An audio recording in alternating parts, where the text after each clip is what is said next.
Hello! Kamusta po kayo? Naku, ilang buwan din tayong nawala at gusto ko pong ipaalam sa inyo na muli po tayo magbabalik para maghatid ng mga kwentong sigurado ako na maibigan ninyo.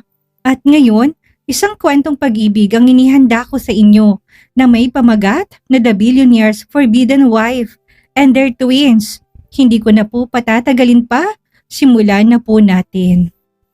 Sa paningin ng mundo, ikaw ay isang pagkakamali. Pero sa akin, ikaw ang tanging kasalanan na paulit-ulit kong gagawin. Si Ethan Vane ay ang walang awa at kinatatakutang billionaire tycoon.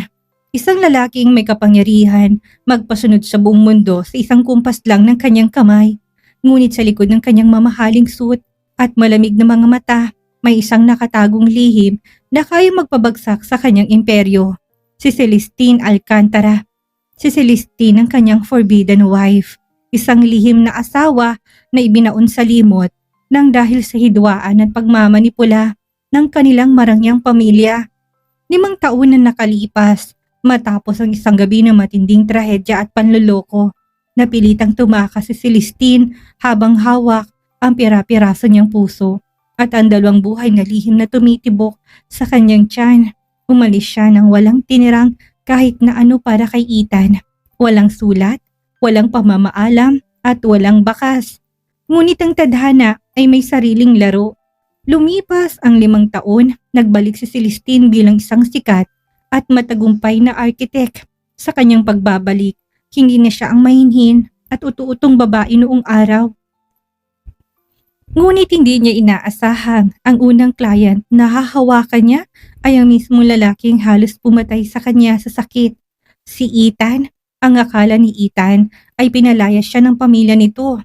Ang akala naman ni Celestine ay ginamit at itinapon lang siya ni Ethan.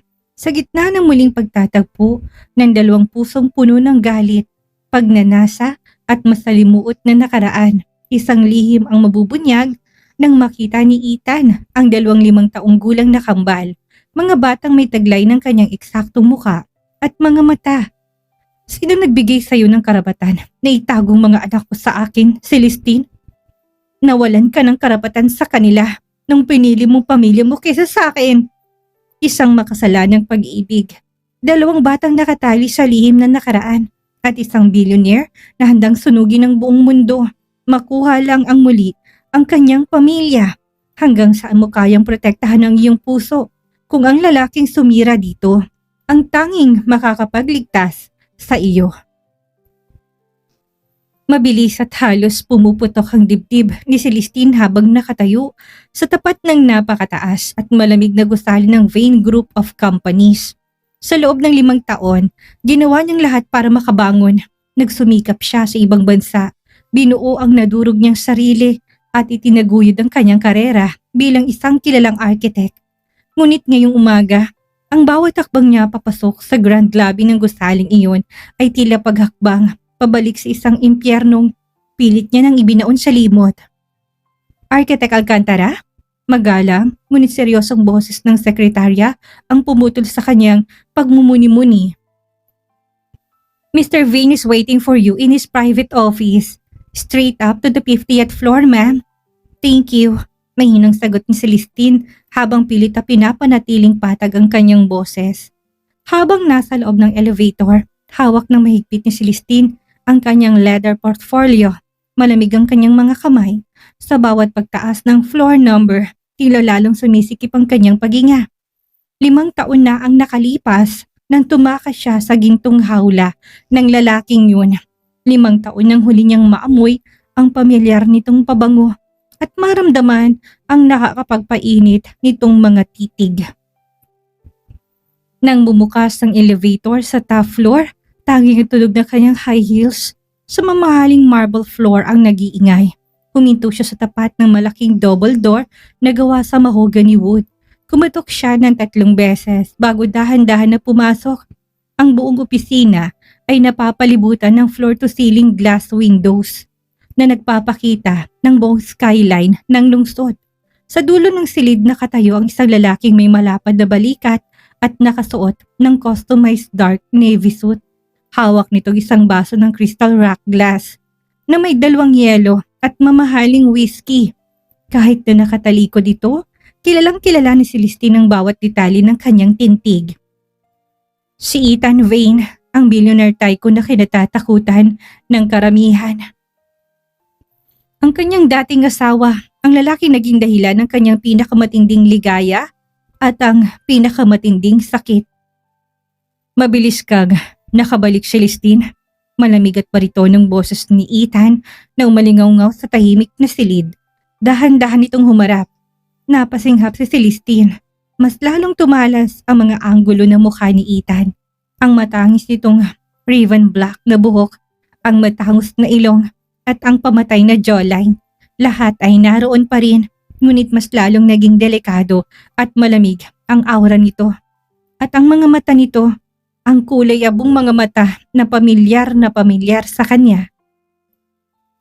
Nandito ako para sa architectural proposal ng Vane Luxury Resort. Mr. Vane, wala nang iba pa.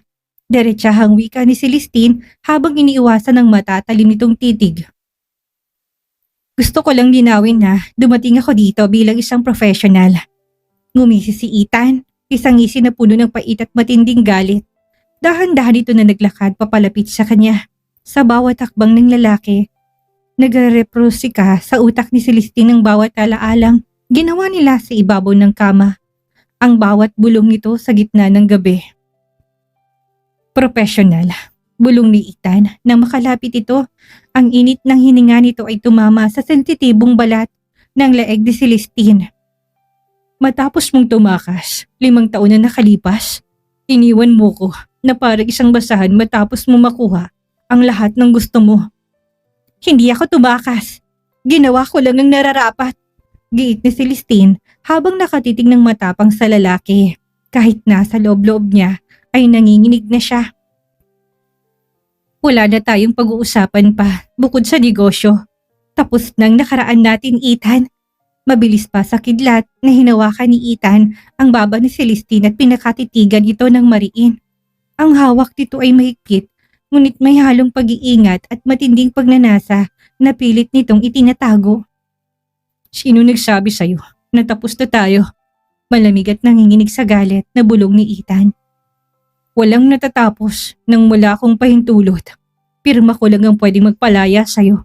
At kailanman, hindi ko inibibigay. You are still my wife, Celestine. My forbidden runaway wife. Naramdaman ni Celestine ang mabilis sa pagtibok ng kanyang puso. Natatakot siya, hindi para sa sarili niya, kundi para sa 2 batang naghihintay sa kanya sa bahay. Kung malalaman ni Ethan ang tungkol sa kambal, sisiguraduhin ito na kukunin ng mga ito sa kanya at hindi niya hayaan na mangyari yon. Bitawan mo ko, Ethan! Sigaw ni Celestine habang buong lakas ni tinutulak ang dibdib ng lalaki. Ang matigas at parang bakal nitong katawan ay bahagya lamang nagalaw, ngunit ang matatalim na galit sa mga mata ni Celestine ay naging sapat upang dahan-dahan siyang pakawalan ni Ethan. Nanatiling lalaki sa kanyang harapan. Ang mga kamay ay nakabaon na ngayon sa mga bulsa ng kanyang customized suit habang ang mga mata ay parang nanunuring agila. Huminga ng malalim si Celestine upang payapain ang sariling nanginginig na kalamnan. Nandito ako para magtrabaho. Kung wala ka ng ibang sasabihin bukod sa mga walang kwentang pag-a-accuse mo sa akin, mas mabuting umalis na lang ako at ibibigay ang project na to sa ibang firm. Aalis? Isang malamig at sarkastikong tawang pumakawala sa mga labi ni Ethan. Ganyan ka naman, hindi ba? Palaging tumatakas, Celestine. Ang tumakbo kapag naharap ka na sa katotohanan. Hindi ako tumakas. Hindi na napigil ang pabalik na sigaw ni Celestine. Ang mga luhang pilit niyang pinipigilan sa loob ng 5 taon ay tila nagbabadyang kumawala sa kanyang mga mata. Ikaw ang nagtulak sa akin na umalis. Kayo ng pamilya mo. Kumunot ang noon ni Ethan. Ang kanyang abong mga mata ay kumislap sa matinding pagtataka at galit. Anong pinagsasabi mo? Ako pa ngayon na nagtulak sa'yo? Halos mabaliw ako sa paghahanap sa'yo, Celestine. Ginamit kong lahat ng koneksyon ko. Ang buong yaman ng pamilya ko. Mahanap ka lang. Pero naglaho ka na parang bula matapos mo makuha ang gusto mo. Wala akong kinuha sa'yo, singali si Celestine. Narinig ko ang lahat, Ethan. Huwag ka nang magsinungaling. Bumalik sa isip ni Celestine ang madilim at maulang gabi, 5 taon ang nakalipas. Ang gabing nawasak ang buo niyang mundo. Nandun siya sa mansyon ng mga Vane. Naghihintay kay Ethan para ibalita sana ang pinakamasayang kaganapan sa kanyang buhay na siya ay nagdadalang tao. Ngunit bago pa man niya mabuksan ang pinto ng study room ng ama ni Ethan, narinig niyang pag-uusap ni na Ethan, ng ama nito at ng dati nitong fiancé na si Vanessa. Narinig niya mismo ang boses ng ina ni Ethan na sinasabi ng kasal nila ni Celestine ay isang kasangkapan lamang upang makuha ang mga natitirang ari-arian ng pamilyang Alcantara. At ang pinakamasakit, ang boses ni Ethan mismo na nagsasabing, gagawin kong dapat gawin para sa kumpanya. Wala siyang narinig na pagdedepensa sa kanya. Wala siyang narinig na pagmamahal para sa kanila. Isa lamang siyang secret, forbidden wife na madaling itapon kapag nakuha ng kailangan. Ano ba ang narinig mo? Galit na tanong ni Ethan habang humakbang muli papalapit sa kanya. Magsalita ka, Celestine. Huwag mo kong bitinin sa mga pag-isipan mo. Narinig ko kung paano niyo ko ginawang tanga, sagot ni Celestine. Ang boses ay nanginginig sa matinding sakit at puot. Narinig ko kung paano niyo pinagplanuhan ni Vanessa at ng pamilya mo. Nagagamitin niyo lang ako para sa stocks ng Vane Group. Narinig ko paano mo sinabing gagawin mong lahat para sa kumpanya kahit pasirain mong buhay ko. Napatigil si Ethan, natulala ito habang nakatitig kay Celestine. Ang galit sa mukha ng billionaire ay dahan-dahang napalitan ng labis sa pagkabigla at pagtataka. Yun ang dahilan kung bakit ka umalis. Basag na tanong ni Ethan. Ano pa ba ang gusto mong dahilan? Umiyak na sigaw ni Celestine. Pinagkatiwalaan kita, Ethan. Binigay ko sa iyong buong puso ko. Laging lihim mong asawa ko dahil sabi mo kailangan lang nating magtago na muna sa media. Pero ang totoo, kinakahiya mo ko at ginagamit mo lang ako. Kaya huwag mo na akong artehan ngayon na para bang ikaw ang nawalan. Puno ng galit na inilagay ni Celestine ang blueprint portfolio sa ibabaw ng malaking glass desk ni Ethan. Yan ang architectural design para sa resort mo. Kung gusto mong gamitin mo. Kung ayaw mo, itapon mo sa basurahan tulad ng ginawa mo sa akin 5 taon nang nakakalipas. Hinding-hindi na ako babalik sa opisinang ito. Kumuha ng malalim na hininga sa Celestine, mabilis na pinunasan ng luha na pumatak sa kanyang pisngi at mabilis na tumalikod patungo sa pinto. Celestine, mag-usap tayo. Hindi yan ang katotohanan, sigaw ni Ethan habang pilit siyang hinahabol. Ngunit hindi na lumingon si Celestine. Sa kanyang pagmamadali at panginginig ng mga kamay habang pilit na binubuksan ang mabigat na pinto ng opisina, nahagip ng kanyang bag ang gilid ng mesa. Bumukas ang zipper ng kanyang mamahaling little shoulder at sa bilis ng kanyang paglabas, may isang maliit na bagay na nahulog mula doon at dahan-dahang gumulong sa makintab na floor mat. Hindi yun napansin ni Celestine. Dire-diretso siyang pumasok sa naghihintay na elevator habang umiiyak. Pilit na iniiwasan ng tingin ng mga empleyadong nakakakita sa kanya. Samantala, napatigil si Ethan sa gitna ng silid. Naisip niyang habulin si Celestine hanggang sa parking lot. Ngunit bago pa man siya makahakbang, palabas ng pinto, nahagip sa kanyang paningin ang isang maliit na kulay rosas na leather wallet na nakatabi sa paanan ng kanyang desk. Nilapitan niya ni Ethan at dahan-dahang dinampot. Ito ang wallet ni Celestine. Sa sobrang emosyon at kagustuhang humanap ng anumang bakas o address kung saan ito nakatira, mabilis na binuksan ni Ethan ang wallet. Walang gaanong cash sa loob, ilang credit cards at ang kanyang ID. Ngunit sa pinakagitna nitong transparent slot, may nakatagong isang maliit at bahagyang nakalupit na litrato. Dahan-dahang inilabas ni Ethan ang litrato. Ang kanyang mundo ay tila huminto sa pag-ikot. Ang tibok ng kanyang puso ay naging bingi sa kanyang mga tenga. Sa litrato ay may 2 batang magkatabi, isang batang lalaki at isang batang babae. Nakasuot ang mga to na magkaparehong kulay ng damit habang masayang nakangiti sa kamera. Ang batang lalaki ay may matangos na ilong at eksaktong hugis ng jawline tulad ng kay Ethan. At ang batang babae, ang mga mata nito ay may kakaibang kulay, abong ningning, isang kulay at hugis ng mata na si Ethan Vane lamang at ang kanyang pamilya ang nagmamay-ari. Hindi maaari. Nanginginig na bulong ni Ethan. Ang kanyang mga daliri ay halos pumatak sa litrato habang pinagmamasdan ang dalawang bata na humigit kumulang 5 taong gulang na. Mabilis na pumasok sa utak ni Ethan ang timeline. 5 taon na nakalipas nang umalis sa Celestine. 5 taon na rin ang edad ng mga batang ito sa larawan.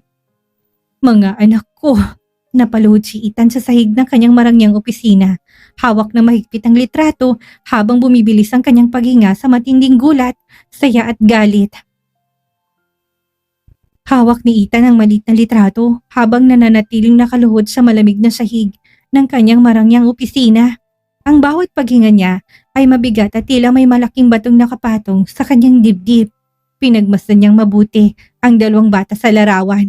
Ang batang lalaki ay may matangos na ilong, pamilyar na hubog ng mga labi at anggular na mukha, isang mas batang bersyon ng kanyang sarili. Ang batang babae naman ay may mga mata na tila hinulma mula sa kanyang sariling iris. Kulay abong tulad ng sa kanya, ngunit may tamis ng ngiti ng kanyang ina. 5 taon, bulong ni Ethan, ang kanyang boses ay basag at nanginginig sa matinding emosyon. 5 taon mo silang itinago sa akin, Celestine. Biglang pumasok sa kanyang isip ang timeline. 5 taon ang nakalipas nang biglang maglaho sa Celestine. Sa loob ng 5 taon na yon, akala niya iniwan siya ng babae dahil hindi nito kayang tiisin ang presyo ng pamilyang Vane. Akala niya napagod ito sa pagiging forbidden wife. Isang lihim ng asawa sa dilim, ngunit ang totoo, umalis pala sa Celestine na may dalawang buhay sa kanyang tiyan. Ang kanyang mga anak, ang sarili niyang dugo at laman. Mabilis na tumayo si Ethan, ang matinding pagkabigla ay pinalitan ng isang maalab at matinding determinasyon. Dinala niya ang litrato sa kanyang mesa at mabilis na pinindot ang intercom. Get Mark in my office, right now! Mautoridad na utos ni Ethan sa kanyang sekretarya. Ilang minuto lang ang lumipas, pumasok ang kanyang pinagkatiwalaang head of security at private investigator na si Mark. Mr. Vane, ano po kailangan ninyo? Nilapag ni Ethan ang larawan sa tapat ni Mark. I want you to track Architect Celestine Alcantara's current address. I want her location in 10 minutes. Use all resources. Hack the registry. Trace her transport. And do everything. Now! Yes, Mr. Vane. Sagot ni Mark bago mabilis na lumabas. Habang naghihintay, hindi mapakali si Ethan. Naglakad-lakad siya sa loob ng silid. Pabalik-balik, hawak ang kanyang noo. Ang galit sa panliling lang na ginawa sa kanya ng sariling pamilya noon ay muling sumiklab. Ngunit mas matindi ang galit niya sa katotohanang napalayo sa kanyang mga anak sa pinakamagandang bahagi ng childhood ng mga ito. Wala siya noong nanganak sa Celestine. Wala siya noong unang lumakad ng mga ito. Wala siya noong unang magsalita ang mga ito. Ilang minuto pa ang lumipas. Pumasok muli si Mark. Sir, natukoy na po namin ang kanyang tinitirhang apartment complex. Nag-check-in siya doon 3 araw nang nakalipas. Hindi na nag-aksaya ng panahon si Ethan. Kinuha niyang kanyang jacket at mga susi ng kotse. I'm driving myself. Samantala sa isang maayos ngunit simpleng condominium unit, sariwa pang mga luha sa mga mata ni Celestine habang nakatayo sa harap ng sink sa kusina. Naghilamos siya ng cold water para mawalang pamamaga ng kanyang mga mata. Masakit pa rin ang kanyang dibdib mula sa pagtatagpo nila ni Ethan kanina. Mommy, look! I made a big castle for us! Ang masayang boses ng 5 taong gulang na si Liam ang pumutol sa madilim na pag-iisip ni Celestine. Napatingin siya sa living room kung saan nakaupo sa floor mat si Liam kasamang kambal nitong si Lily. Hawak na ni Liam ang kanyang kulay bugaw na building blocks habang nagpapakita ng malaking ngiti. Ang ganda naman yan, baby! Pilit na ngumiti si Celestine habang lumalapit at lumuhod sa tabi ng mga anak. Hinaplas niya ang buhok ni Liam. Ang batang ito ay sobrang kapareho ng amang si Ethan, mula sa katalinuhan hanggang sa matitigas nitong tampo. Mommy, why are your eyes red? Tanong naman ni Lily, ang maliit malambing niyang anak na babae. Lumapit ito at pumatong sa kandungan ni Celestine. Inilapat ang malilit na kamay sa pisngi ng ina. Are you sad again? Pumatak muling isang luha sa mata ni Celestine, ngunit mabilis niya itong pinunasan at nanginginig ng ngumiti. No, my princess. Napuwing lang si mommy sa labas. I'm okay now. Yumakap si Lily sa leeg ng ina. Mommy, when are we going to meet Daddy? You said he's working far away in the city. Is he coming back soon? Pakiramdam ni Celestine ay sinaksak ng kutsilyo ang kanyang puso. Ito ang pinakamahirap na tanong na kinakaharap niya araw-araw. Paano niya ipapaliwanag sa dalawang walang kasalanang bata na ang kanilang ama ay ang pinakamayamang billionaire sa bansa, ngunit isang lalaking hindi nila pwedeng makasama dahil sa madilim nitong nakaraan. Soon babies, soon, bulong ni Celestine kahit nasa loob-loob niya ay alam niyang ginagawa niyang lahat para hindi magtagpong landas ng mga bata't ni Ethan. Ngunit bago pa man makasagot ang mga bata, biglang yumanig ang katahimikan ng apartment sa tunog ng malakas na doorbell. Kumunot ang noon ni Celestine, wala siyang inaasahang bisita. Walang nakakaalam ng apartment na ito bukod sa kanyang matalik na kaibigan na nasa abroad pa ngayon. Stay here, okay? I will check who it is. Maingat na utos sa Celestine sa dalawang bata. Tumayo siya at dahan-dahang naglakad patungo sa pinto. Tumingin siya sa peephole at sa sandaling yun. Parang tumigil sa pagtibok ang kanyang puso. Nakatayo sa labas ng kanyang pinto si Ethan Vane. Gulo-gulong buhok nito, nakatanggal ang tie at ang mga mata nito ay puno ng matinding galit, takot at pangungulila. Hawak pa rin ito sa kanyang kamay ang maliit na litrato ng mga bata. Ethan? Bulong ni Celestine. Nanlalamig ang buong katawan. Hindi na naghintay si Ethan na buksan ni Celestine ang pinto. Pinalagpak nitong kanyang palad sa kahoy na pinto. Celestine, open this damn door right now. Open the door or I will break it down. Inatake na matinding panik si Celestine. Ethan, pumunta ka sa ibang lugar. Huwag dito pakiusap. I said, open the door, Celestine. Alam kong tinatago mo. I saw the photo. Galit at pausasigaw ni Ethan mula sa labas. Nanginginig ang mga kamay ni Celestine habang hawak-hawak pinihit ang lock ng pinto. Alam niyang kapag nagwala si Ethan sa hallway, mas magiging skandal ito. Nang bumukas ang pinto, nang kaunti mabilis na pumasok si Ethan. Tinulak ang pinto, tuloy-tuloy na pumasok sa loob. Ethan, umalis ka dito! Sigaw ni Celestine habang sinusubukang harangan ng lalaki. Ngunit hindi na nakinig si Ethan. Ang kanyang mga mata ay pumatak sa gitna ng living room.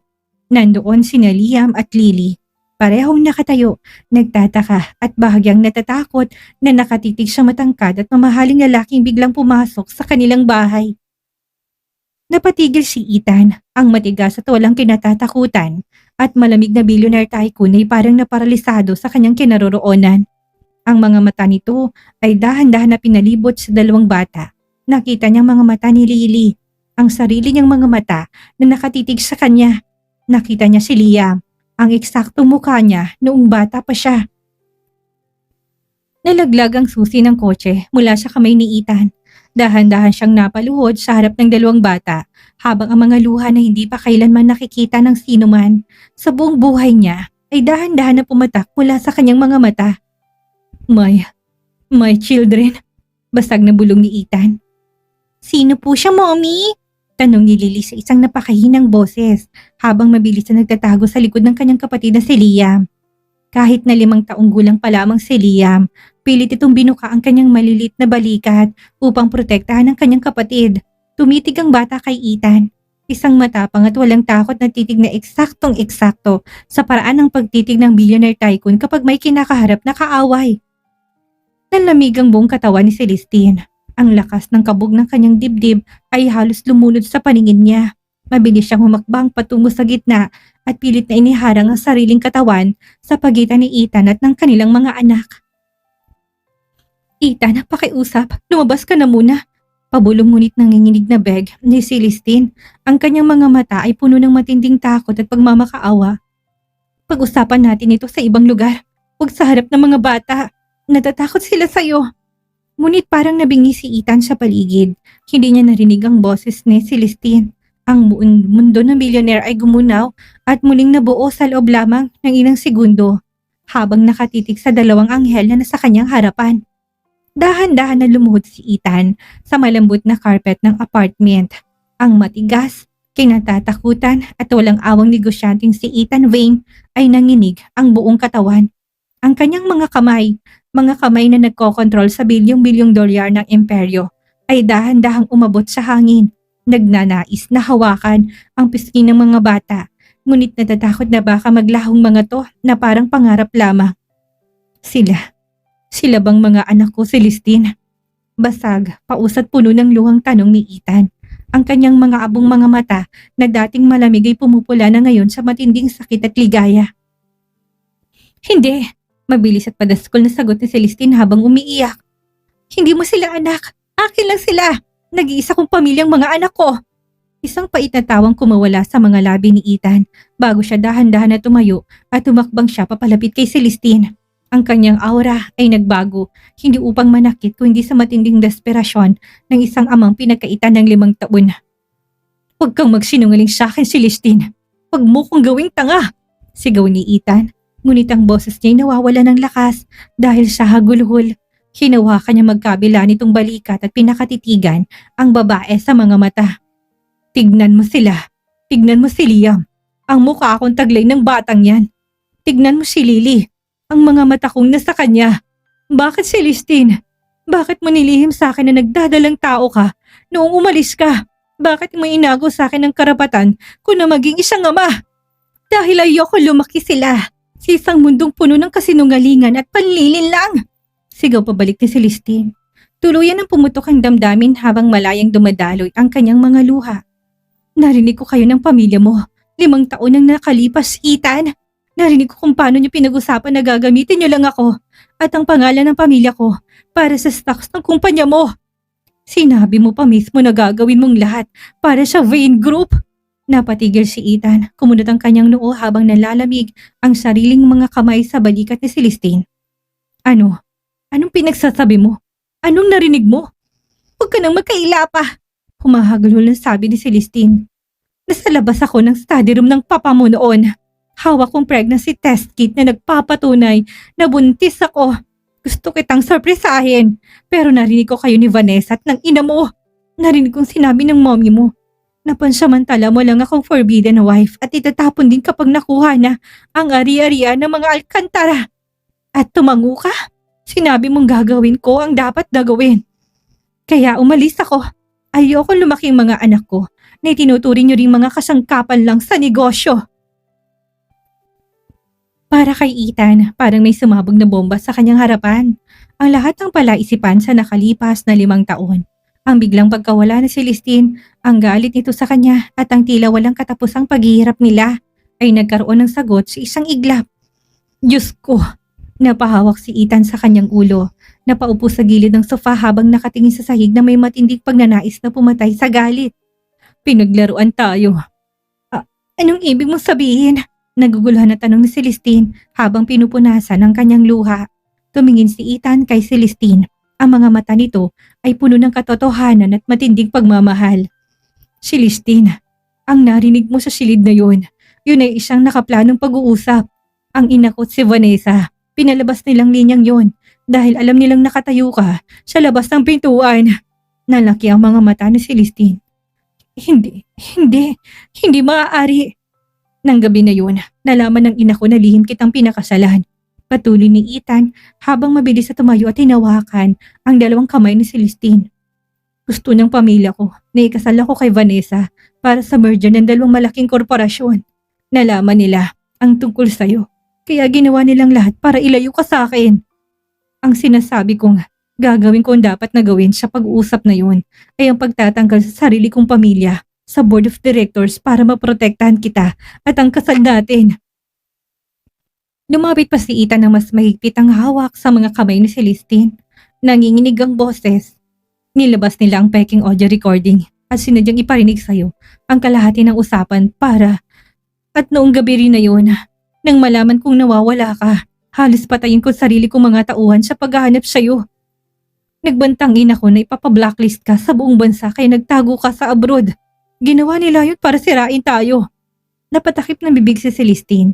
Ang buong mundong itinaguyod niya sa loob ng 5 taon. Ang galit na ginawa niyang pader para protektahan ang sarili at ang kanyang mga anak ay biglang nagkabitak-bitak at nawalan ng saysay. Hindi, hindi yan totoo. Umiiling na bulong ni Celestine. Ngunit nakikita niya sa mga mata ni Ethan ang matinding sakit at ang katotohanan. Ito ang katotohanan, Celestine. Basag na sabi ni Ethan. Wala akong ibang minahal kundi ikaw lamang. Sa loob ng 5 taon, araw-araw ako namatay sa pangungulila sa'yo. At ngayong nalaman ko na may 2 tayong anak na pilit ding ninalayo sa atin. Dahan-dahan na lumingon si Ethan sa 2 bata na tahimik na nakatitik sa kanila. Lumuhod muli ang billionaire tycoon at inabot ang 2 kamay sa kanyang mga anak. Liam, Lily, bulong ni Ethan habang pilit nang ngumingiti sa gitna ng kanyang mga luha. I am your daddy. I'm so sorry if took me 5 years to find you. Napakatahimik ng silid. Ang tanging naririnig lamang ay ang mabigat na paghinga ni Ethan at ang mahinang hikbi ni Celestine. Ang katotohanang katutuklas pa lamang ay parang isang bagyong yumanig sa buong pagkatao ni Celestine. 5 taon siyang nabuhay sa galit at puot. 5 taon niyang itinanim sa kanyang isip na itinapon siya ng lalaking pinagkatiwalaan niya ng kanyang buong puso. Ngunit ngayon, nalaman niyang ang lahat ng sakit na pinagdadaanan niya ay produkto lamang ng isang napakadilim at napakagulong pagmamanipula. Hindi, umiiling na bulong ni Celestine. Dahan-dahan na napaupo sa gilid ng sofa habang hawak ang kanyang dibdib. Paano? Paano nagawa ng sarili mong pamilyang bagay na yon? Ang sarili mong ina. Lumapit si Ethan sa kanya at lumuhod sa kanyang harapan. Hinawakan itong kanyang mga kamay nang may labis na pag-iingat. Tila natatakot na muling itong imaglaho sa isang iglap. Ang inakot si Vanessa ay walang ibang hinahangad kundi ang kapangyarihan at yaman ng pamilyang Vane. Malamig at may matinding galit na paliwanag ni Ethan. Ang kanyang mga abong mata ay kumislap sa puot para sa mga taong sumira sa kanyang pamilya. Nang malaman nila na ikaw ang lihim kong pinakasalan, nalaman din nilang hindi na ako magpapasailalim sa mga kagustuhan nila. Kaya binuo nilang planong yun. Sinadya nilang iparinig sa iyong kalahati lamang ng usapan para sirain ang pagtitiwala mo sa akin. Sinamantala nila ang kawalan mo ng kaalaman sa totoong nangyayari. Napaiyak na tuluyan sa Celestine. Ang pader na tinayo niya sa kanyang puso sa loob ng 5 taon ay tuluyan na nadurog. Ethan, akala ko talaga ginamit mo lang ako. Akala ko naging kasangkapan lang ako para sa mga stocks ninyo. Kailanman, hindi kita ginamit, Celestine. Basag ang boses na sagot ni Ethan. Inilapat niya ang mga kamay ni Celestine sa kanyang pisngi. Ikaw ang tanging liwanag sa madilim kong mundo. Naging forbidden wife ka man sa paningin ng iba dahil pilit kang itinago para protektahan sa pamilya ko. Pero sa puso ko, ikaw lang ang tanging reyna at higit sa lahat. Lumingon si Ethan sa 2 bata na tahimik na nakatayo malapit sa kanila. Hawak pa rin ang kamay ng isa't isa. Binigay mo sa akin ang pinakamagandang regalo sa buong mundo. Dahan-dahan na tumayo si Ethan at tumakbang palapit kina Liam at Lily. Lumuhod siyang muli para maging kapantay ng antas ng mga mata ng bata. Si Liam na kanina'y matapang na nakatayo ay dahan-dahan na pinalambot ang kanyang muka habang nakatitig sa lalaking eksaktong kamukha niya. Mister, ikaw po ba talagang daddy namin? Mahina na tanong ni Liam. Ang kanyang boses ay may halong pagtataka at pananabik. Pumatak muli ang luha mula sa mga mata ni Ethan. Ngumiti siya, isang tapat at napakalambing na ngiti na kailanman hindi pa nakikita ng sinuman sa mundo ng negosyo. Oo, buddy. Ako ang daddy niyo. Sagot ni Ethan habang nanginginig ang boses. Patawarin niyo ko kung wala ako sa tabi ninyo nung lumalaki na kayo. Patawarin niyo ko kung hindi ko kayo naipagtanggol. Si Lily na may kaparehong kulay ng mga mata ni Ethan ay dahan-dahan na lumapit. Inabot ng malilit nitong kamay ang mukha ni Ethan at pinunasan ng luha sa pisngi ng billionaire. Don't cry, Daddy. Mommy said you were working far away. Are you stay with us now? Hindi na napigilan ni Ethan ang kanyang sarili. Mabilis nang inabot ang 2 bata at dahan-dahang niyakap ang mga ito ng napakahigpit ngunit puno ng pag-iingat. Nilagay niyang kanyang mukha sa mga leeg ng mga bata habang tahimik na umiiyak sa labis na kaligayahan. Si Liam at Lily naman ay masayang yumakap pabalik sa leeg ng kanilang ama. Nakatayo si Celestine habang pinagmamasdan ang eksenang iyon. Ang kanyang puso na 5 taong naging bato ay muling naibalik ang warmth at buhay. Nang kumawala si Ethan sa yakap ng mga bata, tumayo siya at humarap ulit kay Celestine. Ang lambing sa kanyang muka ay pinalitan ng isang seryoso at matatag na ekspresyon. Hindi na ako papayag na muli kayong mailalayo sa akin, maautoridad na wika ni Ethan. Ngayong nalaman ko ng katotohanan at ngayong kasama ko ng pamilya ko, wawasakin ko lahat na natagka na sumira sa atin. Ngunit bago yun, kailangan ko kayong ilipat sa isang ligtas na lugar. Hindi pa tapos si Vanessa at ang ina ko. Kapag nalaman nila na nagbalik at may 2 bata, gagawa sila ng masamang hakbang. Tumingin si Celestine sa kanyang mga anak. Ethan, natatakot ako para sa mga bata. Lumapit si Ethan at tinawakan ang magkabila nitong balikat. Tinitigan siya ng diretso sa mga mata. Huwag kang matakot, Celestine. Protektado ko kayo. Hindi ko nahayaan na may makapanakit pa sa inyo kahit na kailan. Babawiin kong lahat ng taon na nawala sa atin. Lumipas ang 2 araw, isang ligtas at nakatagong mansyon ng pamilyang Vane sa Tagaytay ang naging pansamantalang kanlungan ni Celestine at ng mga bata. Sa tulong ng napakahigpit na security team ni Ethan, hindi pwedeng pumasok ang sinuman nang walang pahintulot. Ngunit hindi naging sapat ang mga pader ng mansyon laban sa matinding inggit at puot na nag-aalab sa puso ng isang desperadang babae. Nalaman ni Vanessa ang tungkol sa pagbabalik ni Celestine at nang mabalitaan niya na may 5 taong gulang na kambal na kamukhang kamukha ni Ethan ay tuluyan ang nawala ang kanyang katinuan. Alam niyang kapag naging formal ang pagbabalik ng pamilya ni Ethan, mawawalan ng saysay ang 5 taong panlilinlang na ginawa nila ng ina ng billionaire. Isang maulan na hapon habang wala si Ethan dahil pinatawag ito sa isang biglaang emergency board meeting sa lungsod. Isang itim na van ang tahimik na huminto sa likurang bahagi ng ari-arian. Sa tulong ng isang binayarang tauhan sa loob ng security team, mabilis na nakapasok si Vanessa kasamang 3 armadong kalalakihan.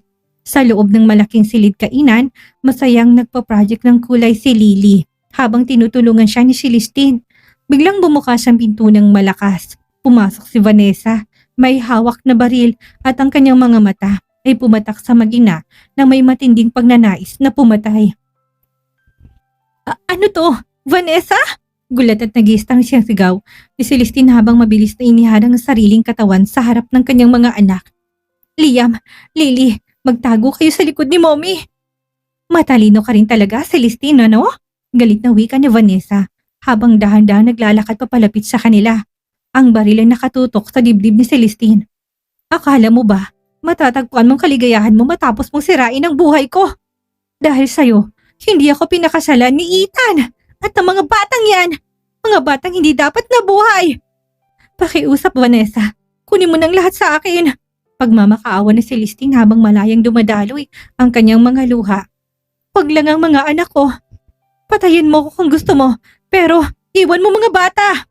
Isang malakas at baliw na tawa ang kumawala sa mga labi ni Vanessa. Papatayin talaga kita. Kayo ng mga anak mo. Para kapag nawala na kayo, babalik din sa akin si Ethan. Ginalaw ni Vanessa ang trigger ng baril. Naipikit ni Celestine ang kanyang mga mata habang mahigpit na niyayakap ang 2 batang umiiyak at nagtatago sa kanyang dibdib. Isang malakas na putok ang umalingaw-ngaw sa silid, ngunit walang naramdamang sakit si Celestine. Nandahan-dahan niyang idilat ang kanyang mga mata. Nakita niya bumagsak ang baril mula sa kamay ni Vanessa at ang braso nito ay may sugat at dugo. Ibaba niyo mga armas ninyo! Sigaw ng isang motoridad na boses. Pumasok sa silid ang 10 miyembro ng Special Action Force kasama si Mark at sa gitna nila naglalakad ng mabilis at may matinding galit sa mga mata si Ethan Vane. Ethan? Nagtutulalang bulong ni Vanessa habang hawak ang kanyang sugatang braso. Paano? Bakit ka nandito? Mabilis na tumakbo si Ethan, papalapit kay Celestine at sa 2 bata. Inabot niya mga ito at pinalibutan ng kanyang mga bisig. Sinusuri kung may nasaktan sa kanila. Are you okay? Sinaktan ka ba niya? Ethan, okay lang kami. Umiiyak na sagot ni Celestine. Tumingin si Ethan kay Vanessa. Ang mga mata ng billionaire ay wala ng anumang awa. Malamig, madilim at puno ng matinding puot. Akala mo ba talaga ay may isahan mo ko, Vanessa? Malamig na sabi ni Ethan. Ang emergency board meeting kanina. Yun ay isang bitag para sa'yo't sa ina ko.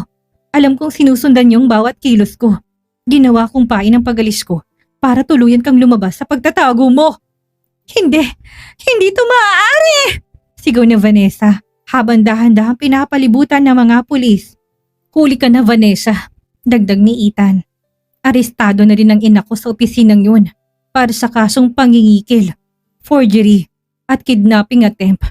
May hawak din kaming sapat na ebidensya ng pagmamanipula ninyo sa stocks 5 taon na nakakalipas. Magkita na lang kayo sa kulungan. Pinuusas sa mga pulis si Vanessa habang naghisterya at nagmamakaawa itong isinisigaw ang pangalan ni Ethan.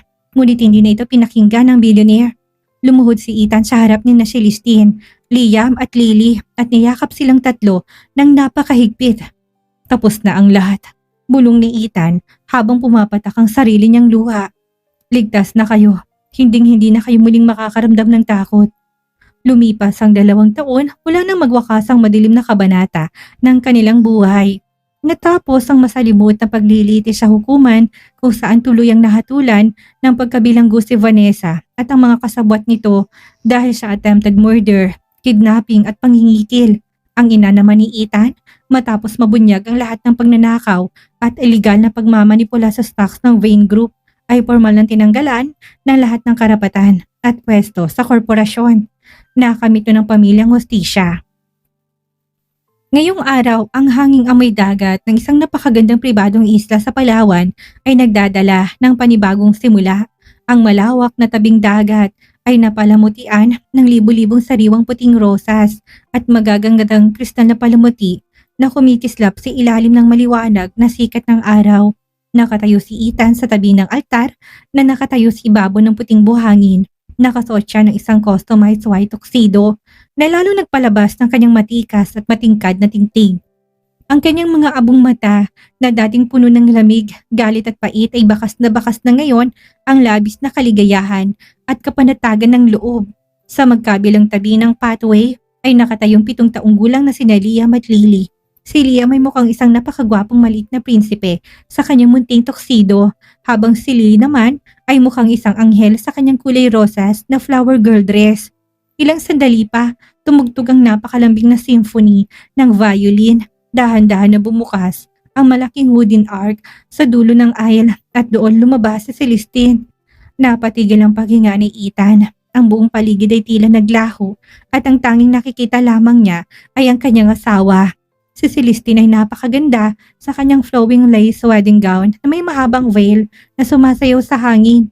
Ang bawat takbang nito patungo sa kanya ay tila pag-aalis ng lahat ng sugat at sakit ng kanilang nakaraang 5 taon. Nang makarating si Celestine sa altar, inabot ni Ethan ang kamay ng babae. Hawak nito mga daliri ni Celestine na may matinding pagmamahal at pag-iingat. Iniharap kita sa altar noon bilang aking lihim at forbidden wife. Simula ng pari habang nakatingin sa dalawa, ngunit ngayon sa harap ng Diyos, ng inyong mga anak at ng buong mundo, muli niyong pinapangako inyong walang hanggang pag-ibig sa isa't isa. Tumingin si Ethan sa mga mata ni Celestine habang sinusot ang isang napakagandang diamond wedding ring sa daliri nito. Celestine, pilit kitang itinago noon sa dilim para protektahan ka. Ngunit ang katotohanan ay tinago lang kita dahil akong natatakot na mawala ka. Basag at puno ng emosyong wika ni Ethan. Sa loob ng 5 taon, naging isang bangungot ang buhay ko nang wala ka. Ngunit ngayon, pinagmamalaki kitang iharap sa buong mundo. Ikaw ang aking buhay, ang aking ilaw at ang ina ng aking mga anak. You are no longer my forbidden wife, Celestine. You are my forever. Naiyak sa labis na kaligayahan si Celestine habang sinusuot din ang ringside band sa daliri ni Ethan. Ethan, sa kabila ng lahat ng kasinungalingan at luhang iniyak natin, ang pagmamahal ko sa iyo ay kailanman hindi nabawasan. Salamat sa hindi pagbitaw. Salamat sa pagiging magaling na ama kina Liam at Lily. Mahal na mahal kita. By the power vested in me, I now pronounce you husband and wife. You may now kiss the bride. Deklarasyon ng pari. Inabot ni Ethan ang bewang ni Celestine. Dahan-dahang inangat ang veil nito at nilipat ang kanyang mga labi sa mga labi ng asawa. Isang halik na puno ng matinding pagnanasa, pangako at walang katapusang pag-ibig. Nagpalakpakan ang lahat ng kanilang mga bisita habang kumakaway at masayang tumatakbo sina Liam at Lily papalapit sa kanila. Mabilis na binuhat ni Ethan ang dalawang bata habang nakayakap sa kanila ni Celestine. Mula sa pagiging lihim, puno ng sakit at matinding pagsubok, ang kwento ng billionaire at ang kanyang forbidden wife ay natapos din sa isang napakagandang pag-ibig na kailanman ay hindi na muling may tatago. At doon nagtatapos ang kwento ng The Billionaire Forbidden Wife and their twins. Nawasak bang mga puso ninyo sa sakit o kinilig kayo ng todo sa happy ending ni na Ethan at Celestine? Kung may isang malaking aral na iniwan sa atin ang kwentong ito ay wag na wag tayong magdedesisyon batay sa kalahating katotohanan. Sa totoong buhay, marami sa atin na nagpapadala sa duda, sa mga maling hinala o sa sinasabi ng ibang tao na hindi muna nag-uusap ng tapat. 5 taong nawala kina Ethan at Celestine. 5 taon na sana'y magkasama nilang pinalalaki ang kanilang kambal dahil lang sa mga lihim, panlilinlang at kawalan direktang komunikasyon.